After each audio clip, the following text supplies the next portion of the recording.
We covered the surprisingly engaging Triggercons a few reviews back, so let's give their counterparts the flipping respect they deserve.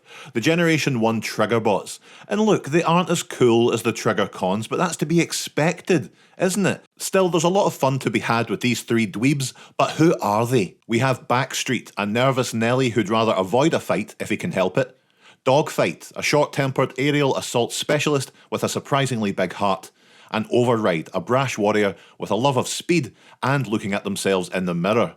And as a group they look good, but as individual robots, let's find out how they stack up on this, my YouTube channel. Backstreet is probably the best known of the G1 Triggerbots due to their comic book appearances, but I've never been a huge fan of that massive half car sitting on their shoulders, but I do like his smooth belly, and their colour scheme along with these hastily applied stickers are quite charming. Legs are fused together, so the only real articulation is in the arms. However, we have the trigger gimmick. Pressing this button on the back and grunt. Two huge proton missile cannons. The sheer speed and force of these things, honestly, it makes you wonder, could they break an egg? Huh. Transformation is extremely simple. Just place Backstreet's feet on point, fold the back end over the head, and push the legs up. And we have this Porsche-style Le Mans racing car. I do like this a lot, even if the back wheels are just stickers, and he rolls around on this little wheel underneath. So he's technically a three-wheeler. A decent, if cumbersome, start to the group. Dogfight is ready for action, and I know we just looked at Backstreet, but somehow this big overhanging backpack feels really awkward. Otherwise, Dogfight is a delight. I love those mix of blues against the red face.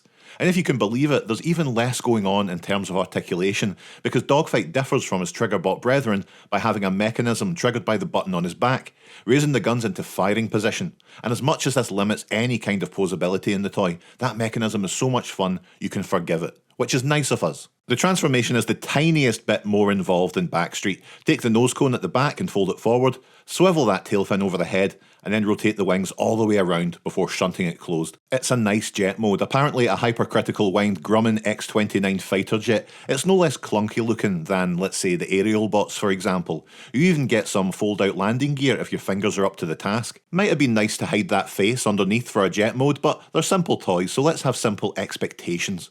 Pressing the trigger in vehicle mode flips the cannons right around, and that is very cool. A very fun toy to fiddle with. Override brings up the rear end, and don't they look wonderful? I've always liked this design, and seeing it in hand, it's lovely, if a little bit awkward at the back with that singular leg base and the wheel propping things up, but it's a nice kind of likeable awkwardness. Arm articulation is back, so that's great. You know, the major fun happens when you press each button on the arms, flipping out these particle beam cannons. These are extremely cool looking, and I do like you can choose to just have one of them out. You know, it's with the other ones, it's all or nothing. Getting into the vehicle mode, it's more fun than you might expect. The whole back canopy swings around to cover the head. The feet and the back wheel come together before the arms rotate around, and it's all brought together in the middle.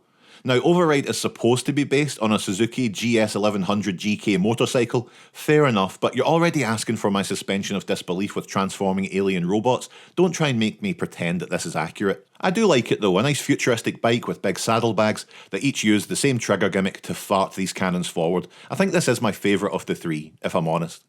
And look, you've seen the runtime, we're near the end of the video, I feel you cracking those knuckles ready to leave a comment. Oh, Gavin, I have a theory that Dogfight was supposed to be in the Triggercons. Look mate, we can all read TF Wiki alright, where do you think the majority of my videos come from? Getting all three lads in the Triggercons newly stickered up and standing together really hits home how great they look.